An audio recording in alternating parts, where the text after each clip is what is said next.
La vieja mansión victoriana de Oak Street recibió a Merrill con un silencio inusual. Por lo general, a esas horas se oía música en el estudio de Ezra. Le gustaba trabajar con música clásica, pero hoy la casa estaba en silencio. Merrill caminó por el vestíbulo, observando distraídamente los detalles, la luz del sol que entraba por las vidrieras, el cálido resplandor sobre la madera oscura de la escalera, el leve crujido de las tablas del suelo bajo sus talones. Los 3 últimos días habían sido una locura. La boda de la hija de un importante promotor en Boston se había convertido en una maratón. 400 invitados, cambios de última hora, los caprichos de la novia, pero la agencia Merrill lo gestionó impecablemente, como siempre. Ahora lo único que quería era un baño caliente y una copa de vino tinto de la colección especial de Ezra y ella. Algo iba mal. Merrill se quedó paralizada en el umbral del salón, olfateando. Había un aroma desconocido en el aire, dulce, floral, nada parecido a su Chanel favorito. En la mesa antigua había una revista de papel satinado. Merrill nunca había leído cosas tan baratas. Y desde la cocina. Había voces procedentes de la cocina. Una era sin duda la de Ezra, ese característico tono profesoral con el que hablaba de literatura. Pero la otra voz, femenina, joven, con una ligera risita en su entonación, era completamente extraña. Merrill dio unos pasos por el pasillo y se quedó paralizada en la puerta de la cocina. Lo primero que vio fueron unas piernas largas y bronceadas. La chica estaba sentada en la encimera de la cocina, la misma que se había recuperado del roble centenario, y colgaba los pies descalzos en el aire. Llevaba puesto el jersey oversize de Ezra, el mismo de cachemira que Merrill le había regalado las navidades pasadas. Ezra estaba de pie junto a la cocina, removiendo algo en una olla y hablando apasionadamente sobre el simbolismo en la prosa moderna. No se fijó en su mujer, demasiado absorto en la conversación y en su joven oyente. «Disculpe», la voz de Merrill sonaba ronca. «¿Interrumpo?» Ezra se sobresaltó y dejó caer la cuchara. La chica saltó de la encimera y se puso un jersey. No aparentaba más de 26 años, pelo rubio recogido en un moño descuidado, grandes ojos verdes, nariz ligeramente respingona. La típica chica de campus. «Merrill», Ezra intentó sonreír. «Llegas pronto. Obviamente». Merrill desvió la mirada hacia la chica. Las sienes le latían con fuerza y las náuseas le llegaban a la garganta, pero mantenía la calma por fuera.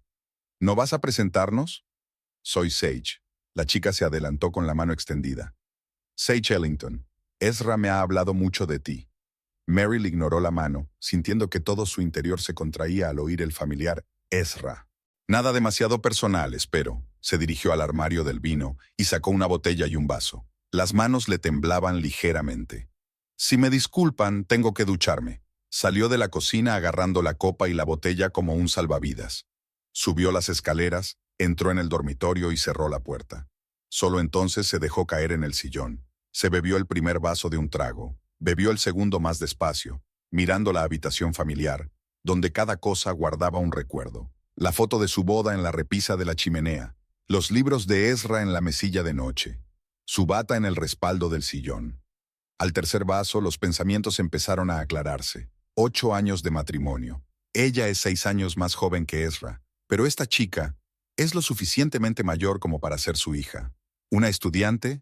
Seguro. Siempre le había gustado la atención de los jóvenes estudiantes, las miradas de admiración que le dirigían en las clases. Se oyeron risas ahogadas en el piso de abajo. Merrill se tapó los ojos. Pensar. Analizar. Eso era lo que los negocios le habían enseñado, incluso en una situación crítica, buscar oportunidades. Un ligero golpe en la puerta la hizo estremecerse. «¿Merrill?» La voz de Ezra sonaba culpable. «Tenemos que hablar». Abrió la puerta y se encontró con su mirada. Detrás de él se perfilaba un Sage confuso. «Debería habértelo dicho antes», comenzó. «Estoy enamorado. Sage, ella es especial. Sé que esto parece horrible. No sigas». Merrill levantó una mano. En su cabeza hizo clic. Esto era todo. La solución. Adivinaba que algo pasaba. Has estado distante los últimos meses. Ezra parpadeó, claramente sin esperar aquella reacción. «Sage», Merrill se volvió hacia la chica. «Siento mi brusquedad abajo. Es que creía que Ezra ya te había dicho que habíamos acordado una despedida civilizada. Ahora le tocaba a Ezra sentirse confuso. Sage lo fulminó con la mirada. Él me lo dijo, que ya has presentado los papeles. Lo que pasa es que el proceso se está alargando. Exacto, sonrió Merrill. Es una casa grande, y pensamos que podríamos vivir separados durante un tiempo hasta que las cosas se asentaran. Pero no esperaba conocerte de repente. Podría mudarme, sugirió Ezra tímidamente. ¿A dónde? Merrill negó con la cabeza. No se puede conseguir mucho con el sueldo de un profesor. Aquí hay sitio de sobra para todos. El ala derecha es toda tuya. Vio que Ezra tragaba saliva. No se había esperado este giro. Estaba preparado para el escándalo, para las lágrimas, para las amenazas, pero no para una aceptación tranquila. Gracias, exhaló Sage. Eres tan comprensivo. La vida es demasiado corta para dramas, se encogió de hombros Merrill. Ahora, si me disculpas, necesito descansar un poco del camino. Cerró la puerta, apoyó la espalda en ella y rió en silencio. Oh sí, Ezra, no era el escándalo que debías temer. ¿Has olvidado quién soy? ¿Has olvidado cómo construí mi negocio? ¿Cómo convertí a los competidores en socios y a los enemigos en aliados? Merrill se asomó a la ventana. En el jardín, el jardinero estaba podando el seto, con mesura, metódicamente, rama a rama. Eso es exactamente lo que haría con su baum. La cortaría poco a poco, día a día, hasta que no quedara nada. Lo primero que hay que hacer es averiguar todo sobre Sage. ¿Quién es? ¿De dónde es? ¿Qué busca con un profesor que le dobla la edad? Apuesto a que Ezra le ha contado todo tipo de cosas sobre sus perspectivas literarias, sus próximas publicaciones. Me pregunto si ella sabe que su último libro fracasó miserablemente, que no ha terminado uno nuevo en 2 años, que la mitad de las facturas de la casa las paga Merrill. La risa tintineante de Sage llegó desde el piso de abajo. Merrill sonrió a su reflejo en el cristal de la ventana. Ríete, niña, disfruta del cuento del gran amor. Pronto conocerás su verdadero precio. Mientras tanto, hasta entonces será la perfecta casi esposa. Amistosa pero distante. Ocupada con sus negocios y su nueva vida. Alguien que hace tiempo que se ha enfriado con su marido y quiere que sea feliz. Detrás de esta fachada es la forma más cómoda de tejer una red. En las mansiones antiguas, cada habitación tiene su propio carácter. El ala este de la casa, donde ahora vivía Merrill, siempre se había considerado el lado femenino de la casa, antaño los tocadores de su abuela y su madre. Paredes claras, ventanas francesas hasta el suelo, pesados espejos con marcos dorados. El ala oeste, ahora cedida a Ezra y Sage, había pertenecido históricamente a la parte masculina de la familia. Oficinas, biblioteca, salas de fumadores. La división de la casa se produjo de forma silenciosa y natural. Merrill se llevó sus pertenencias del dormitorio conyugal y se mudó a la antigua habitación de su madre. Ezra se quedó en su antiguo dormitorio, a donde Sage y sus pocas pertenencias se habían trasladado ahora. Solo compartían la planta baja, el salón, el comedor, la cocina y el jardín. Merrill había mantenido deliberadamente la casa sin cambios. Por las mañanas entraba la señora Donovan, el ama de llaves que había trabajado aquí en tiempos de su abuela. El jardinero venía los jueves. 2 veces por semana, la criada hacía la limpieza general. Sage, que se había criado en un piso piloto en los suburbios de Baltimore, estaba claramente perdida en la rutina de la vieja casa. No sabía cómo tratar a los criados, dónde poner la colada, dónde se guardaban las toallas de repuesto. Las sábanas se cambian los martes, comentó una vez Merrill al darse cuenta de la confusión de la chica. Deja la ropa sucia en el cesto que hay junto a la puerta de atrás y la señora Donovan se la llevará. La mansión tenía sus propias reglas. Había utensilios especiales para diferentes platos, vajillas para todas las ocasiones, manteles para diferentes ocasiones. Los desayunos familiares no se servían como un simple café, y la comida del domingo requería una ceremonia especial. Merrill observó cómo Sage intentaba encajar en este mundo. Lo intentaba. Llevaba zapatillas en casa en lugar de zapatos de calle. Colgaba las toallas con pulcritud, trataba de ordenar el té en la cocina.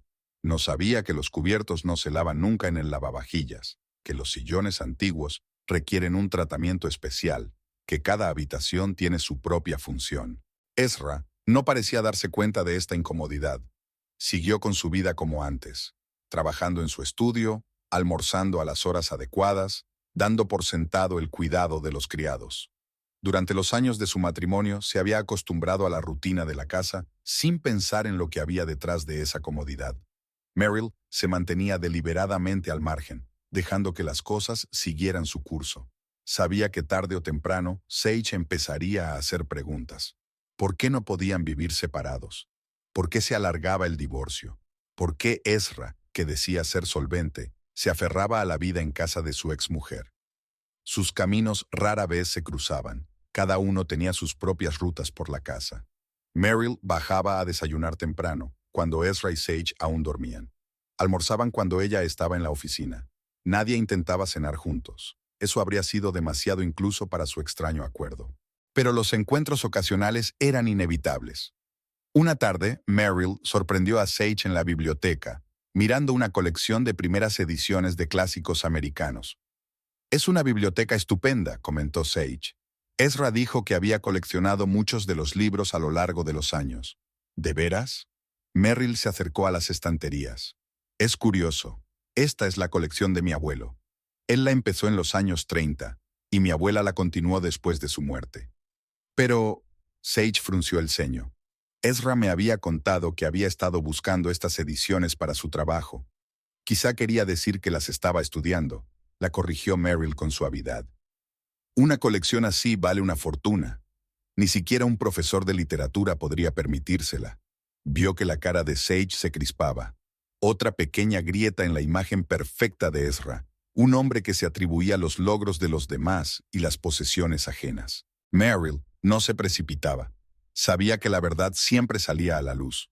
Sobre todo en las casas viejas, donde las paredes recuerdan más que las personas. El viernes por la noche, cuando la casa estaba en silencio, Meryl sacó del bar una botella de whisky caro. No era vino. Esta noche se necesitaba algo más fuerte. Apagó las luces del estudio, se sentó en la oscuridad, examinando el líquido ámbar en el vaso de cristal. 2 semanas.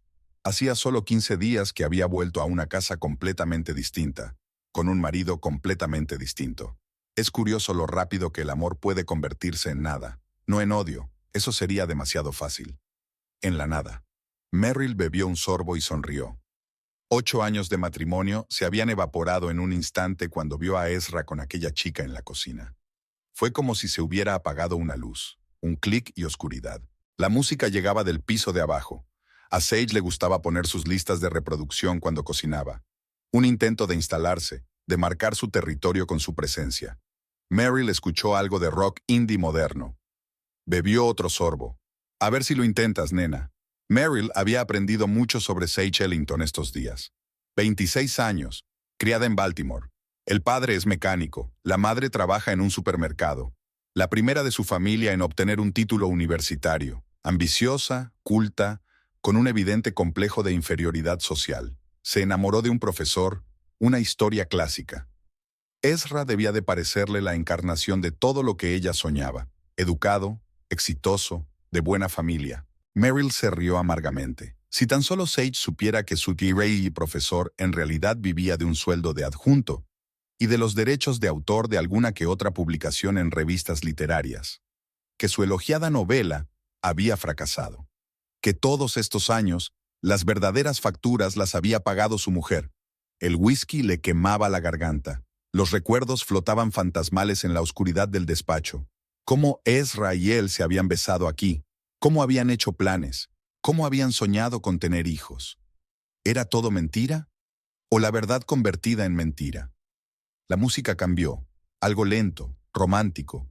Meryl los imaginó bailando allí abajo. Jóvenes, enamorados, seguros de su derecho a la felicidad. Bebió un gran sorbo. Que bailen. Que crean en su cuento de hadas. Es divertido ver cómo se desmorona un castillo construido sobre arena. Sage había estado muy ocupada instalándose en la casa. Colocó sus cuadros en el salón, trajo cojines de colores vivos para el sofá y compró cortinas nuevas para la cocina. A Meryl no le importaba. Dejaba que la chica se sintiera anfitriona, de momento. «Espero que no te importe», preguntó Sage mientras colgaba las cortinas. «Solo quería añadir un poco de color». «Por supuesto», sonrió Meryl.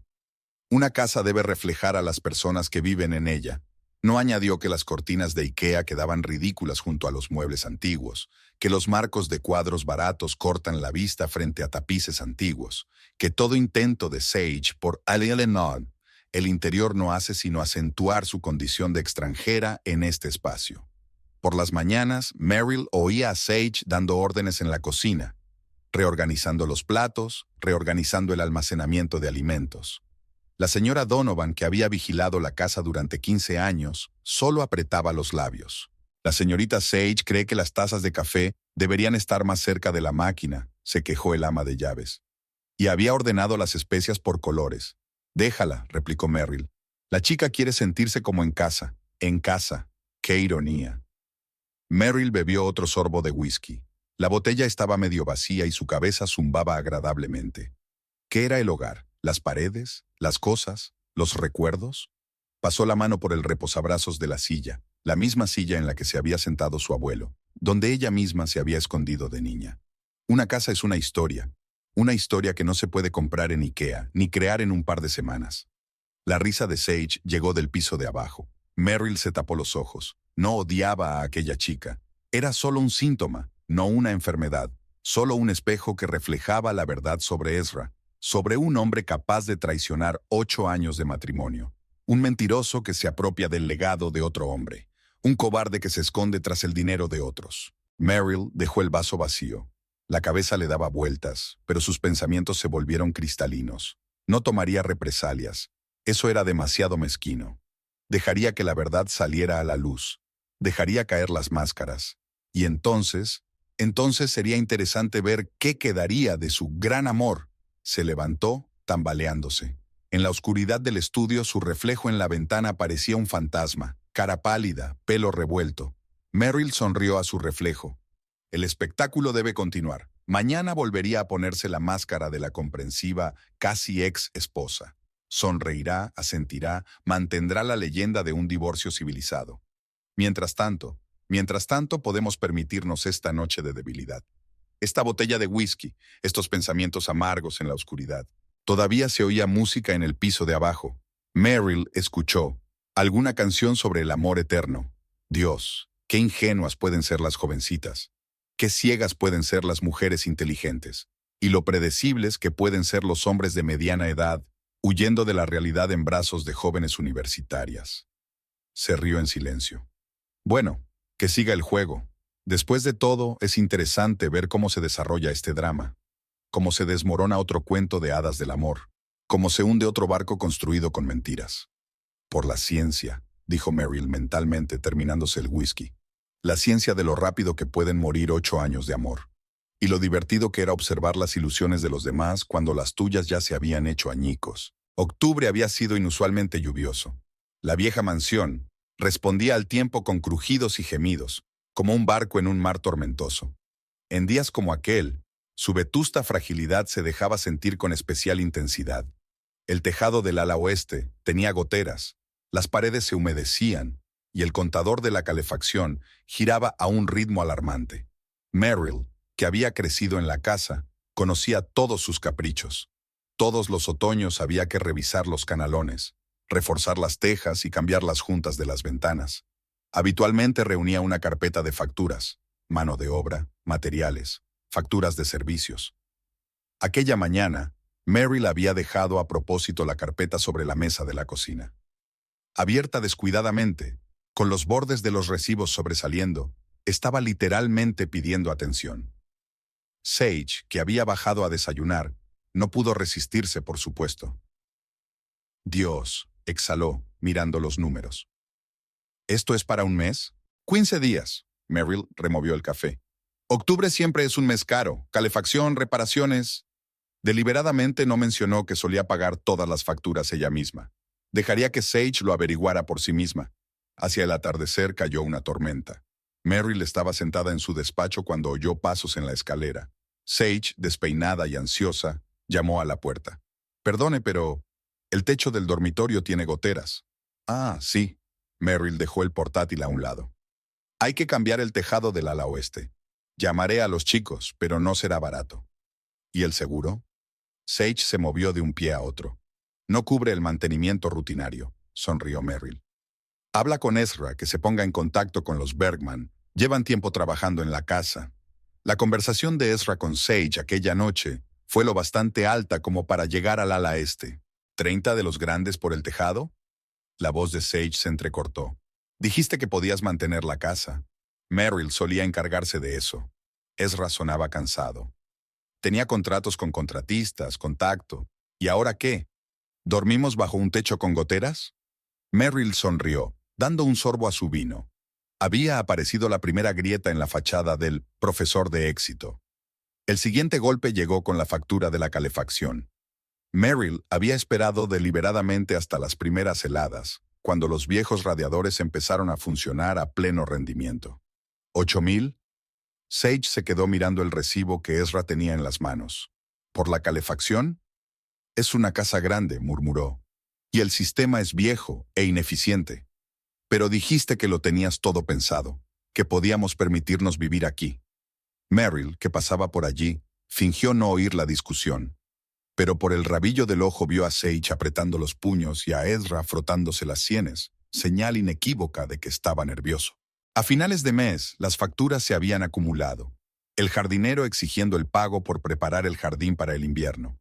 Un fontanero sustituyendo las tuberías podridas del sótano. Un electricista renovando el cableado.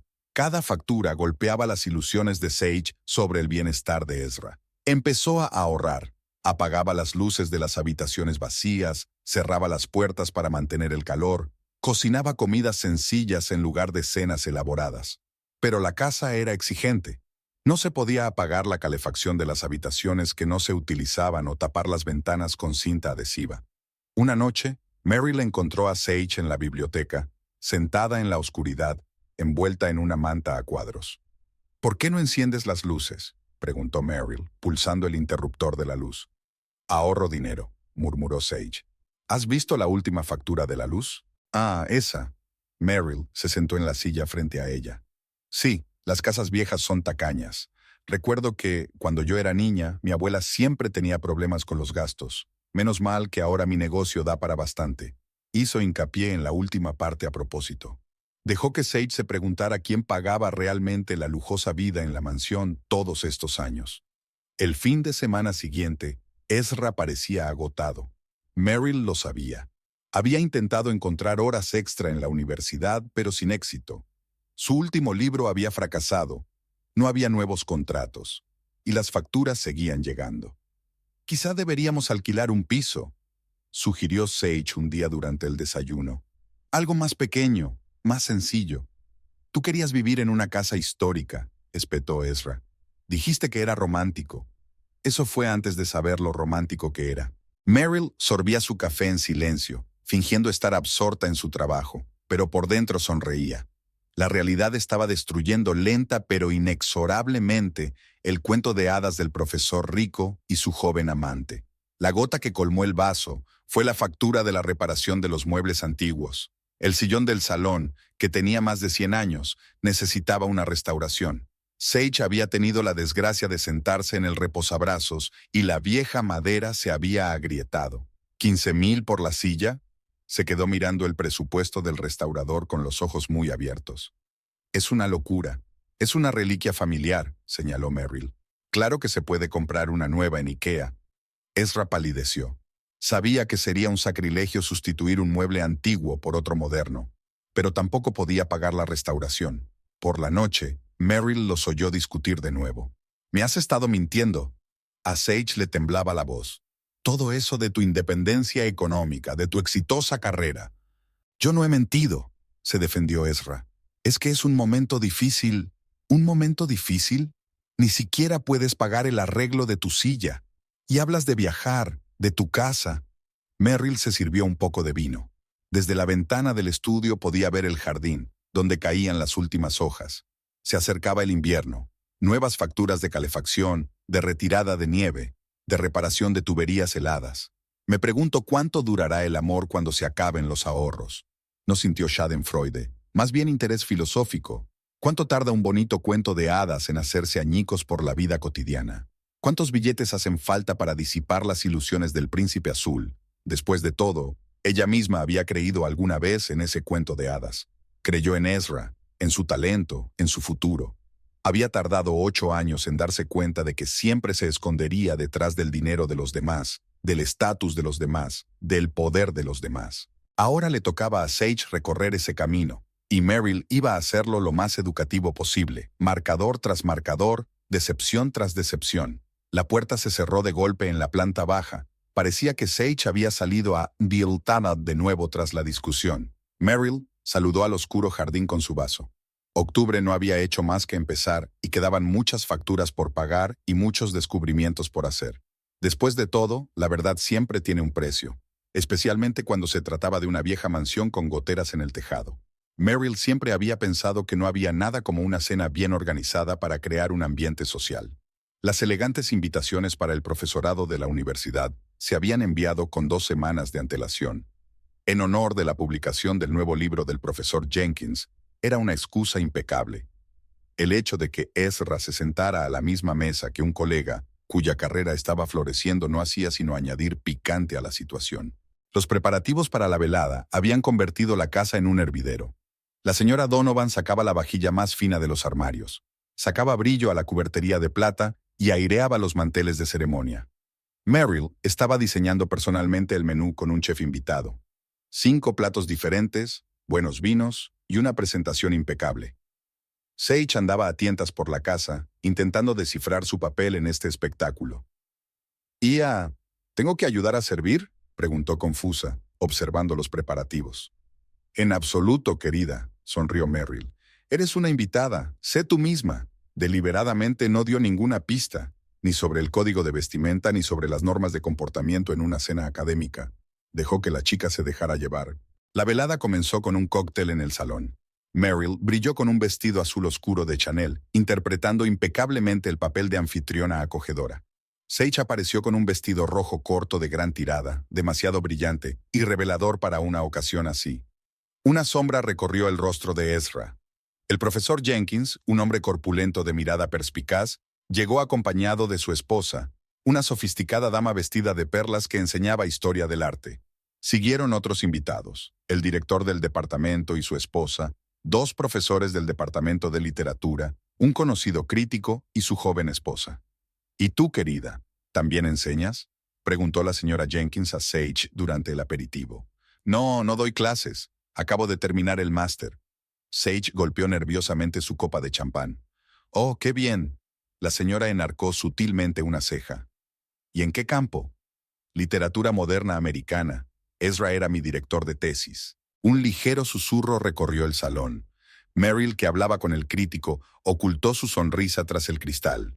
El primer disparo había dado en el blanco. En la cena, Sage estaba sentada entre el profesor de literatura antigua y la mujer del jefe del departamento. La chica estaba claramente perdida con los cubiertos, sin saber qué tenedor elegir para el pescado o cómo sujetar correctamente una copa de Burdeos. Una cena deliciosa, Merrill, dijo la mujer del crítico. Siempre has sabido crear ambiente. Años de práctica, dijo Merrill.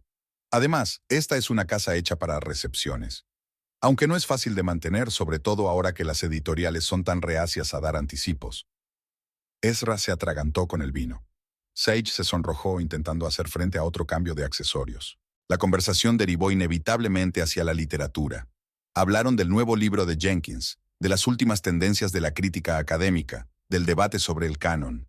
Sage guardó silencio, obviamente incapaz de seguir el ritmo de las piruetas intelectuales de sus interlocutores. ¿Has leído la última obra de Ezra?, preguntó inocentemente la esposa del jefe del departamento. Todavía no, murmuró Sage. Oh, has perdido mucho, se secó los labios con una servilleta. La reseña de la revista literaria era especialmente entretenida. ¿Cómo la llamaban, George? ¿Un pretencioso intento de epígono? Ezra se puso pálido. Merrill desvió suavemente la conversación hacia un tema neutro, pero el golpe había alcanzado su objetivo. Después del postre, los hombres se retiraron a la biblioteca a fumar puros. Las mujeres permanecieron en el salón. Sage se acurrucó en un rincón del sofá, deseando claramente ser invisible. «Cuéntame tus planes, querida», dijo la señora Jenkins, sentándose en el sillón de enfrente. «¿Vas a dar clases?» «Estaba pensando quizá escribir un libro», empezó Sage con inseguridad. «Es una decisión atrevida en los tiempos que corren», suspiró ella. sobre todo sin contactos en el mundo editorial. Merrill, recuerdo, siempre apoyó los esfuerzos de Ezra. Al final de la velada, Sage parecía agotada. Se confundía en las conversaciones triviales, no entendía las alusiones literarias, no soportaba una conversación sobre ópera y arte moderno. Su juventud y belleza, habitualmente llamativas, no hacían sino acentuar su irrelevancia en este caso. Cuando los invitados se dispersaron, Merrill encontró a la chica en la cocina, bebiendo agua con avidez y quitándose los tacones. ¿Una noche dura?, preguntó Merrill con simpatía. Son todos tan educados, dijo Sage casi en un susurro. Me sentí como una completa idiota. No te preocupes, le dio Merrill una palmada en el hombro. Al final te acostumbrarás, aunque por supuesto no es fácil entrar en el mundo académico, sobre todo sin la formación adecuada. Subió a su habitación y dejó a Sage sola con sus pensamientos. Aquella tarde, unas voces apagadas provenían del despacho de Ezra. Parecía otro escándalo. Ni siquiera me has avisado. La voz de Sage se apagó. Parecía un tacaño entre esas mujeres con sus trajes perfectos. Creí que lo habías entendido. Esto es un entorno académico. ¿Entorno? Era un infierno. Me estaban diseccionando con sus miradas. ¿Y qué es toda esta charla sobre tu libro? ¿Por qué no dijiste que los críticos lo destrozaron? Merrill se sirvió un whisky. Lloviznaba fuera de la ventana. Los reflejos de las luces se difuminaban en el cristal húmedo. Recordó su primera salida a la sociedad académica. La misma incertidumbre, el mismo miedo a cometer un error. Pero ella tenía ventaja: educación, crianza, estatus familiar. Sage solo tenía juventud y belleza. Y en el mundo de la élite intelectual, eso escasea desastrosamente. Los gritos se apagaron. Merrill se imaginó a Sage sin dormir, repitiendo en su cabeza cada desliz, cada mirada condescendiente, cada burla cortés. Las primeras grietas en la imagen perfecta de la nueva vida eran cada vez más profundas. Me pregunto, pensó Merrill, ¿cuándo se dará cuenta la chica de que no se ha enamorado de un escritor de éxito y un profesor respetado, sino de una imagen falsa? ¿Cuándo se dará cuenta de que su príncipe azul no es más que un perdedor narcisista que se esconde tras los logros de los demás? Bebió un sorbo de whisky. Había sido una buena velada. Los círculos sociales tienen una forma de arreglar las cosas. Y a veces, la mejor venganza es dejar que la realidad haga su trabajo. Una mañana de noviembre, Ezra regresó de la universidad inusualmente temprano. Merrill, que estaba trabajando en el conservatorio en un presupuesto para otro evento, lo oyó subir pesadamente las escaleras. Algo en aquellos pasos, pesados, lentos, llamó su atención. Cuando se encontró con Sage en la cocina una hora más tarde, la chica parecía preocupada. La universidad está haciendo recortes, dijo Sage, removiendo nerviosamente el azúcar de su taza.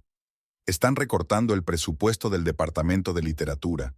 Ezra podría perder horas. Merrill contuvo una sonrisa. La noticia no la sorprendió. El decano Richardson, con cuya hija se había casado hacía poco, se lo había insinuado hacía un mes. Fue entonces cuando Merrill entró en acción. El sutil arte de la intriga académica siempre le había fascinado. A lo largo de los años de matrimonio con Ezra, había creado su propia red de contactos en la universidad. Organizaba recepciones, organizaba eventos para recaudar fondos, colaboraba en conferencias.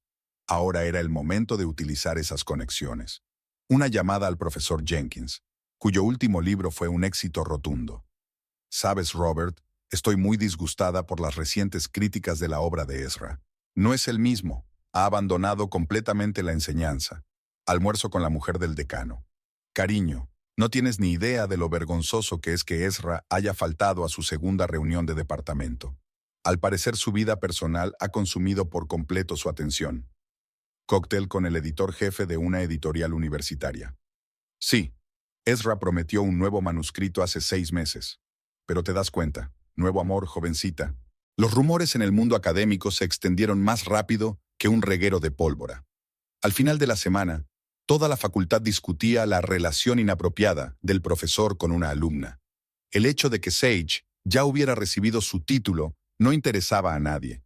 La jugosa historia eclipsaba los aburridos hechos. Ezra estaba cada día más sombrío.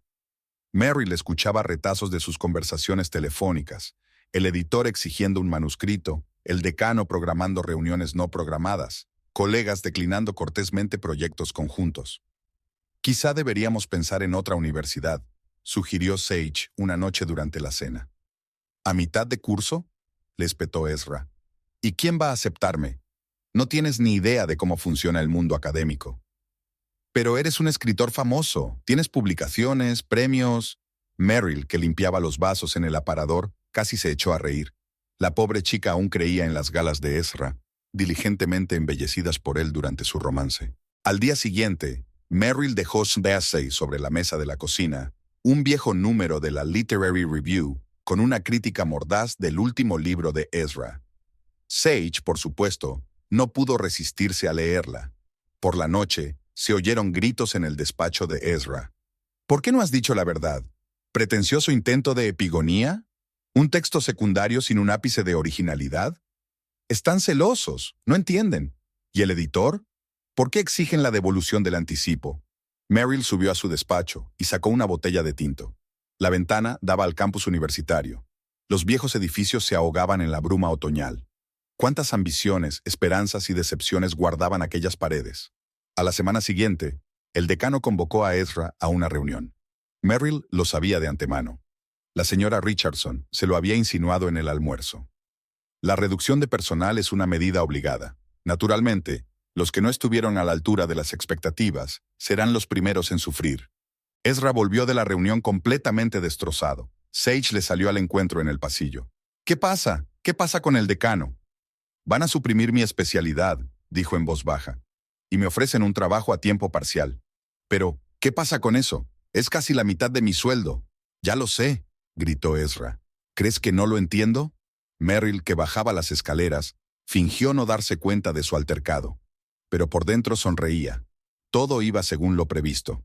Aquella noche, oyó que Sage llamaba a su madre.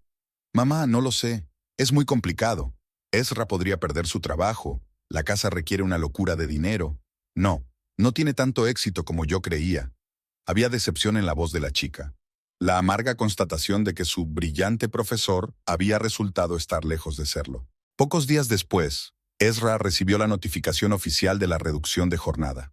Esa misma tarde, Merrill lo sorprendió en la biblioteca, bebiendo whisky directamente de la botella y con un manuscrito inacabado delante. ¿Problemas?, le preguntó comprensiva. No finjas que no lo sabes, murmuró él. ¿Lo has hecho tú? ¿Qué quieres decir? Merrill enarcó las cejas. Solo hablo con la gente. No es culpa mía que la verdad de tu situación salga a la luz. Ella subió a su habitación, dejándolo solo con su whisky y sus amargos pensamientos. La voz de Sage procedía de la habitación contigua. La chica estaba mirando páginas de empleo. Merrill se acercó a la ventana. Las luces del campus parpadeaban en la niebla. El mundo académico era cruel con los perdedores, sobre todo con los que construían su reputación a base de promesas vacías y logros ajenos. Se sirvió un poco de vino. Se preguntó durante cuánto tiempo se aferraría Sage a su cuento de hadas de la escritora de éxito, cuántas humillaciones más soportaría su amor. Y lo que era más importante, ¿qué sería de Ezra cuando los últimos vestigios de su estatus artificial se convirtieran en polvo? Se oyó un tintineo de cristales rotos en el piso de abajo. Parecía que la botella se le había resbalado de las manos a Ezra. Merrill sonrió. Bueno, que beba. Tal vez en la neblina alcohólica sería más fácil aceptar la verdad de su propio fracaso. El ruido de un coche que se detenía despertó a Merrill el sábado por la mañana temprano. Desde su ventana, vio un Ford destartalado aparcado en la puerta principal. Sage salió corriendo al porche, se apresuró a abrazar a una mujer rellenita con un vestido floreado y a un hombre fornido con una camisa de cuadros. Merrill observó cómo la familia Ellington descargaba los paquetes del maletero. Jean y Ray, los padres de Sage, reconoció sus nombres de conversaciones telefónicas escuchadas. Una típica familia trabajadora de los suburbios de Baltimore. Se preguntó qué pensarían de la aventura de su hija con un profesor que le doblaba la edad. Ezra bajó a desayunar más tarde de lo habitual, después de que la señora Donovan llevara a los invitados a sus habitaciones. Por la expresión de su rostro, era evidente que la visita del suegro y la suegra de su joven amante no entraba en sus planes. Merrill la sorprendió en el pasillo. Mira, me doy cuenta de que esto es incómodo. No es incómodo en absoluto, sonrió. Estaba a punto de pedir el divorcio. Ya era hora, ¿no crees? Ezra se puso pálido. Todos estos meses había estado insistiendo en el divorcio rápido. Pero los papeles en sí significaban el fin de su estabilidad económica. Durante el desayuno, Merrill observó cómo chocaban dos mundos. Jan Ellington recorría el comedor con admiración. Dios mío, Sage decía que la casa era preciosa, pero esto es un palacio. Y todos los cuadros, los muebles. Es la herencia de mi familia, dijo Merrill en voz baja. Era de mi abuela. ¿Y tú? Ray vaciló. ¿De verdad no te importa que vivan aquí? Después de todo. Papá, se sonrojó Sage. Ezra y yo somos gente civilizada. Merrill untó la tostada con mantequilla. Además, hoy mismo voy a casa del abogado para hacer oficial nuestro divorcio. Ezra se atragantó con el café. Sage resplandeció. Otra confirmación de que todo iba según lo previsto. Había sido un día ajetreado. Jean intentó ayudar en la cocina, pero sus sencillas dotes culinarias no estaban a la altura del entorno gourmet. Ray, mecánico de profesión, se interesó por el reloj antiguo del salón. Bonito movimiento, podría echarle un vistazo. No, casi chilló Ezra. Ese reloj requiere un mantenimiento especial. Por la noche, la tensión era máxima. Durante la cena, Jan hablaba de su trabajo en el supermercado. Ray recordaba historias del taller mecánico. Ezra estaba sentado con cara de piedra, sin apenas tocar la comida. ¿Recuerdas, Sage? Rió Jean. Cuando eras pequeña y querías ser princesa, decías que te casarías con un príncipe y vivirías en un palacio. Mamá, se sonrojó Sage. Bueno, técnicamente no está exactamente en un palacio, murmuró Ezra. Solo es una mansión victoriana.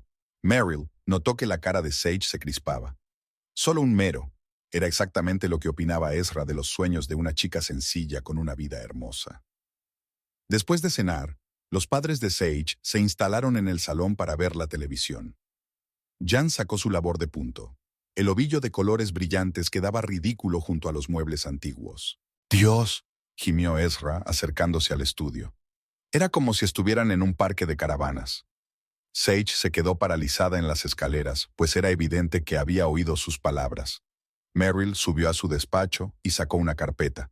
Mañana iría a ver a un abogado. Era hora de poner fin al juego del divorcio civilizado y obligar a Ezra a enfrentarse a la realidad.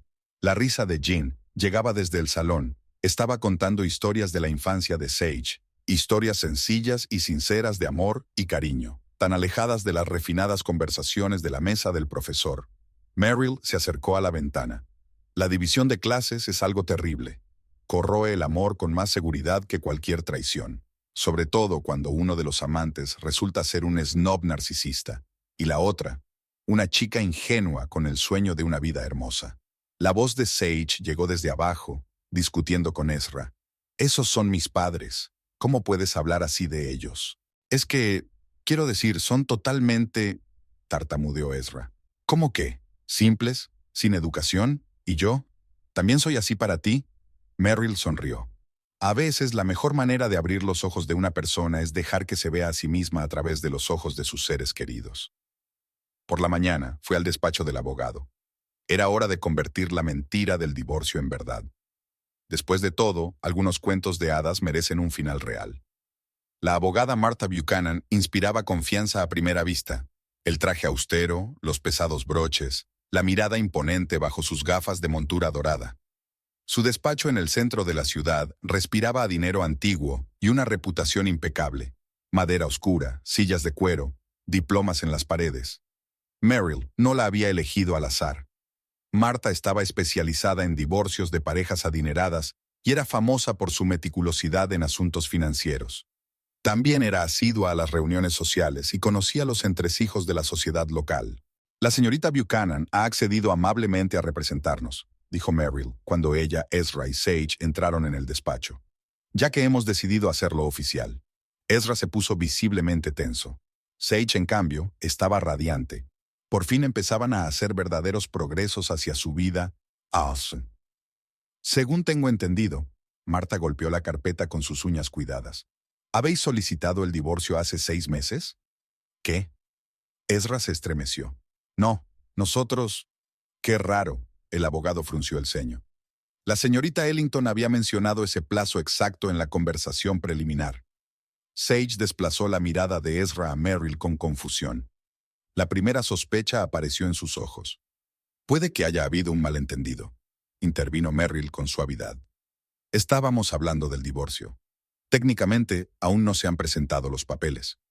Quiero decir, Marta se quitó las gafas, que toda esta charla sobre el prolongado proceso de divorcio era prematuro, terminó Merrill. Pero ya estamos listos para iniciar los trámites oficiales, ¿verdad, cariño? Ezra se puso pálido.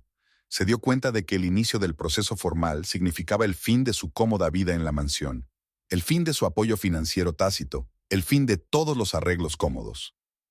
Hablemos de las cuestiones de propiedad. Marta sacó un cuaderno. La casa, según tengo entendido, ¿pertenece a la señora Baxter Hawkins? Sí, es herencia de mi familia. ¿Y los bienes adquiridos conjuntamente? Los ingresos de mi negocio se destinaron al mantenimiento de la casa y a mantener nuestro estilo de vida, sonrió Merrill. Ezra tuvo la oportunidad de concentrarse plenamente en su carrera académica. En cuanto a la propiedad intelectual, empezó Marta. Oh, eso es una historia aparte. Merrill sacó una carpeta. Aquí están los extractos de los anticipos que la editorial quiere que le devolvamos, y las facturas del último año, mantenimiento de la casa, servicios, reparaciones. Creo que deberíamos discutir cómo piensa Ezra saldar estas deudas. La abogada repasó las cifras. Es mucho dinero. Señor Hawkins, ¿se da cuenta de que tras el divorcio, todas estas obligaciones recaerán sobre usted? Ezra se sentó agarrado a los reposabrazos de su silla. Su castillo de naipes cuidadosamente construido se desmoronaba ante sus ojos. Necesito pensar, murmuró. ¿Sobre qué? La voz de Sage tembló. Dijiste que estaba todo arreglado, que solo quedaba esperar las formalidades. Verá, señorita Ellington. Marta se ajustó las gafas. Por lo que veo, las formalidades ni siquiera han empezado. Además, la situación financiera del señor Hawkins es... Ya basta, interrumpió Ezra. Necesitamos tiempo. Por supuesto, se levantó Merrill. Martha, por favor, prepara todos los documentos necesarios. Retomaremos la discusión cuando Ezra esté listo. En el taxi, Sage permaneció en silencio, mirando por la ventanilla. Ezra se frotaba nerviosamente la corbata. Merrill repasaba tranquilamente su correo electrónico en el teléfono, pero los observaba con el rabillo del ojo. En casa, Sage subió a su habitación sin decir palabra. Ezra la siguió. Unos minutos después, se oyeron gritos en el piso de arriba. «¡Me has mentido! Todo este tiempo. No había divorcio. Iba a... Solo tenía que elegir mi momento». ¿El momento? ¿Para hacer qué? ¿Admitir que estás viviendo de tu esposa? ¿Que todo eso de tu exitosa carrera es mentira? Merrill se sirvió un poco de vino y salió al jardín. El aire fresco del atardecer olía a otoño y a rosas marchitas. En algún lugar del piso de arriba, algo frágil se hizo añicos. Parecía que Sage había pasado de las palabras a los hechos. No sintió schadenfreude, más bien satisfacción filosófica por una operación bien planeada. El castillo de naipes iba a derrumbarse, tarde o temprano. Ella simplemente había acelerado lo inevitable. Después de su reunión con el abogado, Sage parecía transformada. La rabia silenciosa había sido sustituida por la confusión. Había investigado metódicamente el pasado de Ezra, pasando horas en la biblioteca estudiando viejas revistas y recortes de periódico. En su mirada aparecía la tenacidad de alguien que ya no quería dejarse engañar. Merrill observó esta búsqueda con comprensión. Ella misma había pasado por lo mismo una vez. Había descubierto la primera aventura de Ezra con una estudiante en su tercer año de matrimonio. En aquel momento, ella aún creía en los remordimientos de él, en que solo se trataba de una debilidad, de un capricho momentáneo. Luego hubo una segunda chica, una tercera. Ella no organizaba escándalos. Demasiado caro para su reputación en la ciudad, demasiado aficionada a su impecable estilo de vida. Además, el divorcio significaría admitir su propio fracaso. Merrill había dejado deliberadamente la llave del despacho de Ezra sobre la mesa de la cocina.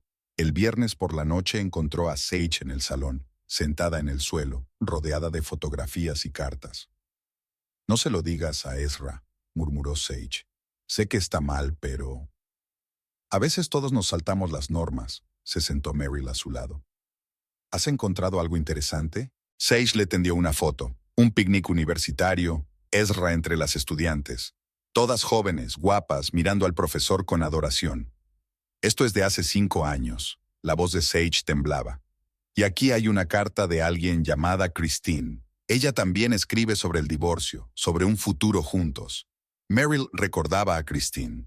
Había acudido a sus cenas de facultad, le había puesto ojitos a Ezra, y luego había llorado en el aparcamiento cuando se había dado cuenta de que todas las promesas estaban vacías. ¿Por qué lo aguantaste?, preguntó de repente Sage. Todos esos años, todas esas chicas. Meryl vaciló, buscando las palabras.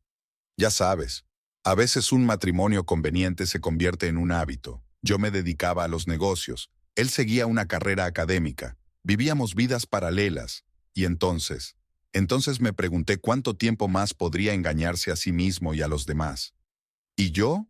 ¿Por qué no me dijiste la verdad desde el principio? ¿Me habrías creído? Meryl sonrió con tristeza. Cuando estás enamorado, no ves lo obvio. Cada uno tiene que verlo por sí mismo. Se sentaron en el suelo, ordenando las pruebas de años de mentiras. Cartas de alumnas entusiastas, fotos de fiestas de la facultad, críticas de libros, desde las primeras entusiastas hasta las últimas mordaces. Dijo que estaba escribiendo una nueva novela. Sage mostró un anuncio de la editorial. Que estaba a punto de conseguir un contrato. Ezra no había escrito nada que valiera la pena en 3 años. El editor quiere que le devuelva el anticipo. Se oyó un portazo en el pasillo. Ezra había vuelto. Sage empezó a recoger papeles a toda prisa. «Déjalo», dijo Meryl. «Que lo vea, se acabó el esconderse». Subió a su habitación y se sirvió vino. Abajo se oían gritos mientras Sage decía lo que pensaba. Acusaciones conocidas, excusas conocidas. Meryl se asomó a la ventana. Era extraño no sentir ira, sino algo parecido a la simpatía por aquella chica que había repetido su propio camino. Tal vez Sage había tenido suerte. Había aprendido la verdad antes de malgastar años en mentiras convenientes. Sage salió corriendo al jardín.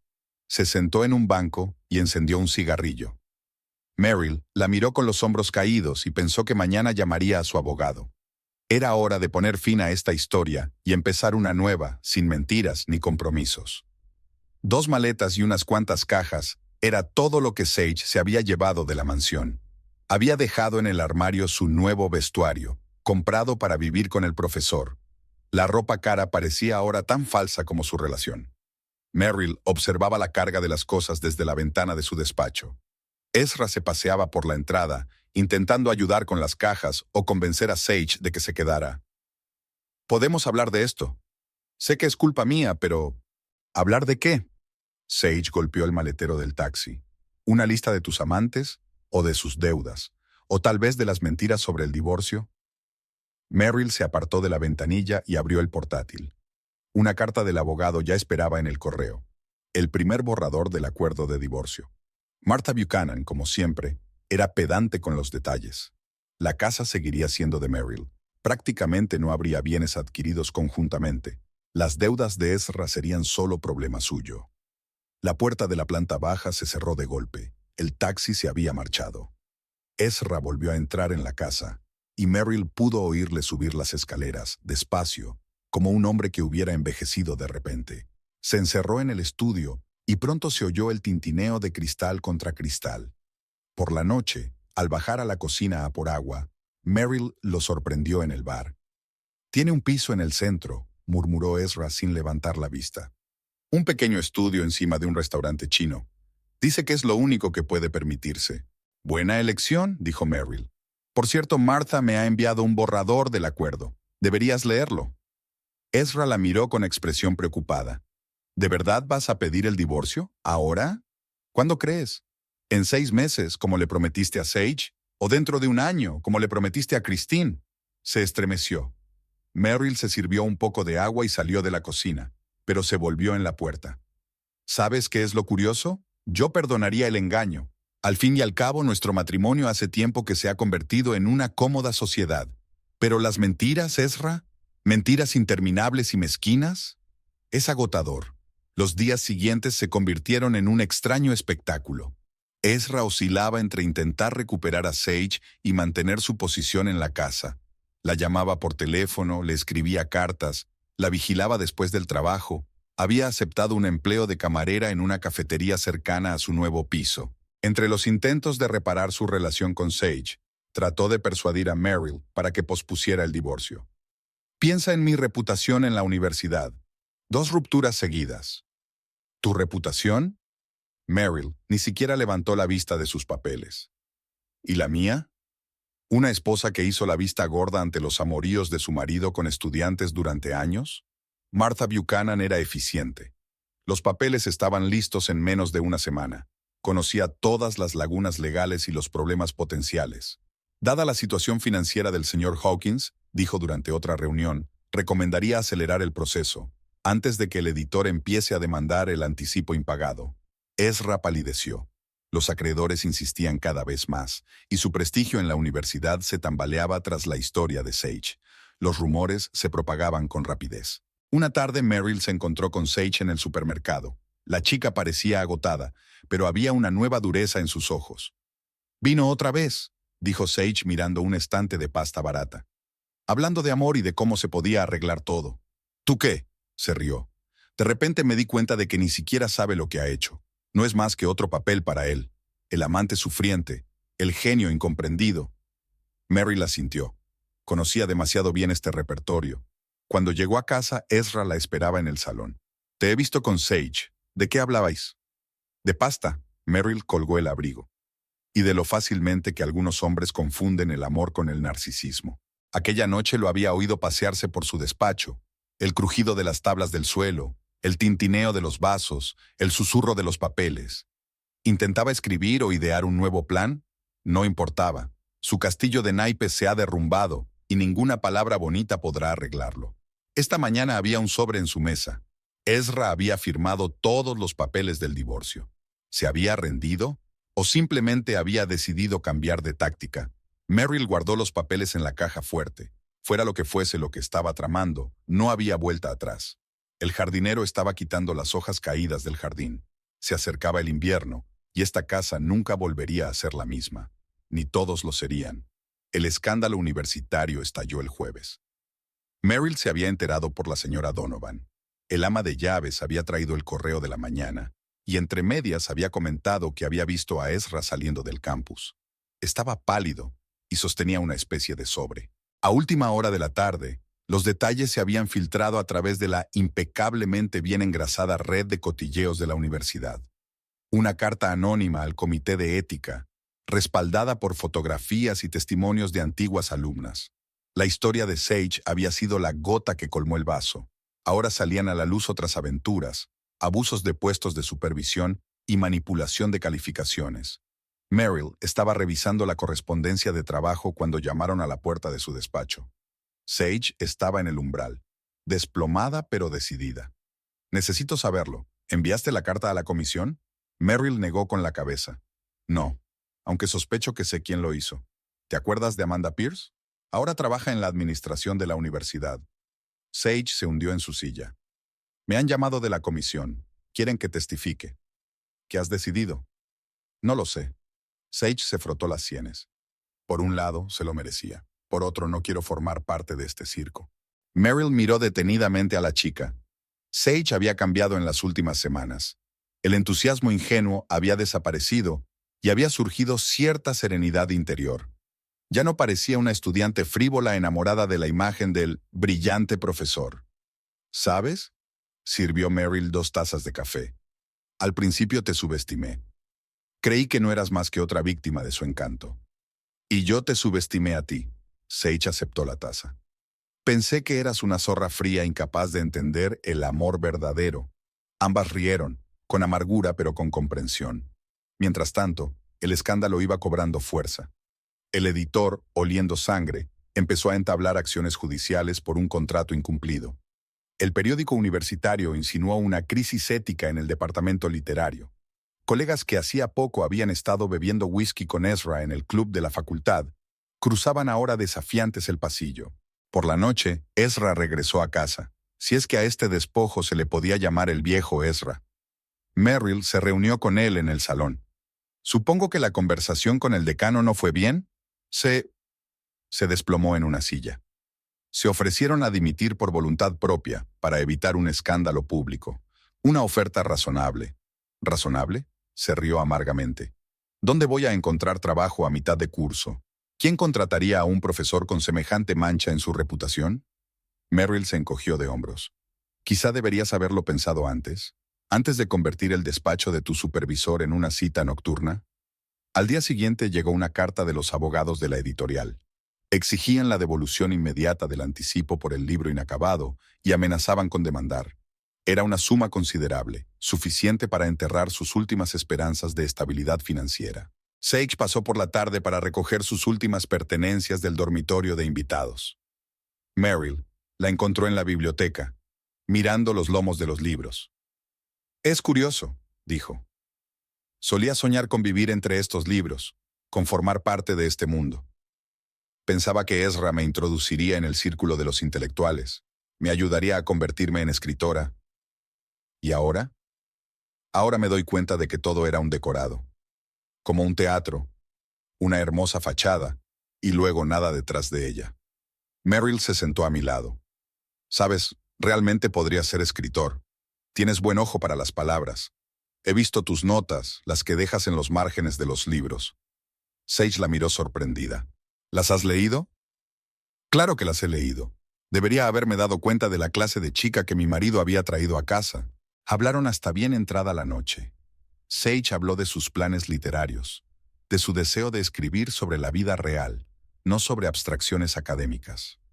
Merrill escuchaba y pensaba, qué extraño que la misma chica que había arruinado su matrimonio fuera la conversadora más interesante que había tenido en años.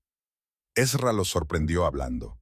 Se quedó inmóvil en la puerta de la biblioteca, contemplando aquel idilio inesperado. «¿Qué está pasando aquí?» «Una discusión literaria», respondió Merrill con calma. «¿Quieres participar?»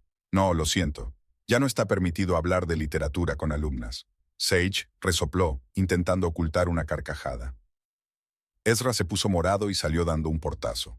Más tarde, esa misma noche, llegó una carta del decano, una notificación formal de despido de mutuo acuerdo.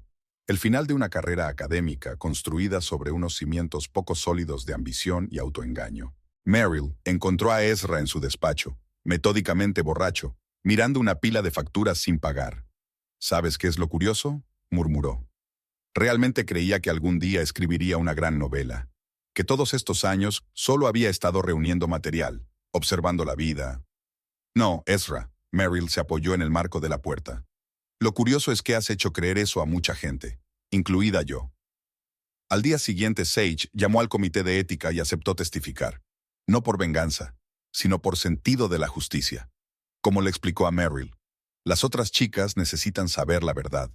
Dejen de idealizar a los depredadores con togas de profesor. Merrill vio cómo se desarrollaba el último acto de este drama y pensó, a veces la venganza no viene de donde uno espera, no de una esposa traicionada, ni de acreedores furiosos, sino de una chica que acaba de crecer y ha aprendido a ver la verdad. Y Sage, bueno, tal vez esta historia sería una buena novela. Una real, sin el brillo académico y los sentimientos falsos. Una novela sobre cómo a veces hay que perder las ilusiones para encontrarse a uno mismo. Merrill había descubierto los borradores de Sage por accidente. La chica se había olvidado el cuaderno en la biblioteca cuando había ido a recoger sus últimas cosas.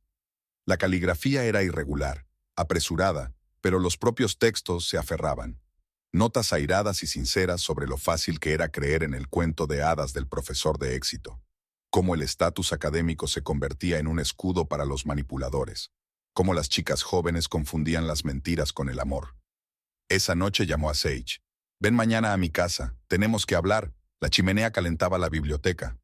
Sage frotó nerviosamente su taza de café mientras Merrill leía en voz alta pasajes de sus notas. Nos coleccionaba como libros raros, jóvenes, entusiastas, dispuestos a creer en su genio. Éramos sus espejos, reflejando la imagen que había creado. «Bien escrito». «¿Has leído mis notas?» Sage se sonrojó. «Te has dejado aquí el cuaderno, y sabes, es un texto fuerte, enfadado, honesto, sin brillo académico. Son solo notas, una forma de afrontar lo ocurrido». «No», Merrill sacudió la cabeza. «Es más que eso. Es una historia que necesita ser contada, sobre cómo los muros de la universidad ocultan secretos sucios, cómo los títulos y las galas se convierten en una tapadera para los depredadores». Sage levantó la vista. ¿Crees que a alguien le interesaría? Lo creo, sobre todo ahora que se habla de abuso de poder en todas partes. Y, sonrió Merrill, tengo una propuesta. Explicó su plan, un puesto en el Departamento de Relaciones Públicas de su agencia, trabajo con textos y, paralelamente, la oportunidad de escribir un libro. Y también, habitaciones en el ala este de la mansión. ¿Pero por qué? Sage parecía confusa. Después de todo lo que ha pasado. Porque tienes talento, porque tu historia necesita ser contada, y porque... Merrill hizo una pausa. Me veo reflejado en ti, como era yo antes de aprender a comprometerme. ¿Tú también escribías? Sí. Luego decidí que los negocios eran más fiables. Quizá por eso soporté las mentiras de Ezra durante tanto tiempo. Parecía la encarnación de la vida creativa a la que yo había renunciado. Hablaron hasta bien entrada la noche. Sage habló de sus planes, de que quería escribir no solo la confesión de una chica infiel, sino un estudio serio sobre el acoso académico. Merrill escuchaba y pensaba en lo extraño que resultaba que aquella misma chica que había arruinado su matrimonio fuera capaz de iniciar un nuevo capítulo en su propia historia. «Me estás dando una segunda oportunidad», dijo Sage. «A través de ti». «No», sacudió Merrill con la cabeza. «Nos la estamos dando la una a la otra». La última conversación con Ezra había tenido lugar en la biblioteca, el mismo lugar donde su historia había comenzado 8 años atrás. La nieve caía al otro lado de la ventana. Los leños crepitaban en la chimenea. Y Merrill tenía la impresión de estar viendo una película antigua. Tan previsibles eran sus gestos y sus palabras. Habló largo y tendido, de amor, de remordimientos, de cómo se había dado cuenta de sus errores, de cómo podían empezar de nuevo, de cómo había cambiado, de cómo estaba dispuesto a demostrar su lealtad. Merrill bebió el vino en silencio, observando el juego de luces en la copa. Cuando él se calló, ella simplemente le tendió la mano. «Las llaves». «¿Qué?» «Las llaves de casa, Ezra. Tus cosas ya están empaquetadas, están en el pasillo». «Pero...» Él la miró confundido. «¿Ni siquiera vas a aceptar mi oferta?» «¿Por qué iba a hacerlo?» Ella se encogió de hombros. «Los dos sabemos que no es auténtico remordimiento. Es miedo a un futuro sin estatus, sin dinero, sin matrimonio de conveniencia». Puso las llaves sobre la mesa, despacio, como esperando que ella lo detuviera. Pero Merrill permaneció en silencio, mirando el retrato de su abuela sobre la chimenea. Ahora comprendía aquella mirada orgullosa, la mirada de una mujer que conocía el valor de sí misma y de su herencia. En los días siguientes, la casa pareció desprenderse del peso de la presencia del extraño. Merrill había ordenado reformar el interior del ala este, donde ahora estaría su despacho. El negocio crecía, exigiendo más atención, y la mansión se iba convirtiendo poco a poco en una elegante oficina para una clientela selecta. Sage se integró en el equipo con naturalidad, como si siempre hubiera formado parte de él. Su aguda visión de la vida y su talento para la escritura dieron un nuevo impulso a las estrategias de relaciones públicas de la agencia. Y el libro era cada día más real. Ezra llamaba de vez en cuando, siempre borracho y con nuevas promesas. Merrill no contestaba. Su historia en esta casa había terminado. Había aceptado un puesto de profesor en una pequeña universidad de otro estado donde nadie conocía su pasado. Una noche, cuando él y Sage se quedaban hasta tarde trabajando en otro proyecto, la chica dijo de repente: «¿Sabes, esta casa ahora es diferente?» «¿Qué quieres decir?» «Ya no es un museo de ambiciones ajenas, está viva». Merrill sonrió. Sage tenía razón. La casa ya no era el decorado de una obra de teatro ajena. Había vuelto a su verdadero papel. Ser la fortaleza de una mujer fuerte, el centro de su mundo, la base de su independencia. En el estudio donde Ezra había escrito sus interminables novelas Willow, ahora se cocinaba a fuego lento el verdadero trabajo. En el salón, donde se representaban escenas de superioridad profesoral, se celebraban reuniones con clientes reales. La casa respiraba nueva vida, la vida para la que había sido construida. A veces Merrill pensaba en lo extraño del destino, cómo la traición de su marido le había hecho recordar quién era en realidad. No la esposa de un profesor, no la guardiana del estatus de otra persona, sino la heredera de esta casa, una mujer de éxito capaz de entablar amistades sinceras y relaciones honestas. Por las tardes se sentaba a menudo en la biblioteca, como lo había hecho su abuela. Las estaciones cambiaban al otro lado de la ventana, los troncos crepitaban en la chimenea, y ella pensaba en que algunas historias hay que vivirlas para darse cuenta de que la verdadera fuerza no está en la capacidad de tolerar las mentiras, sino en la capacidad de empezar un nuevo capítulo, siendo fiel a uno mismo. Y ella estaba preparada para ese capítulo, en su casa, en su vida, en sus propios términos.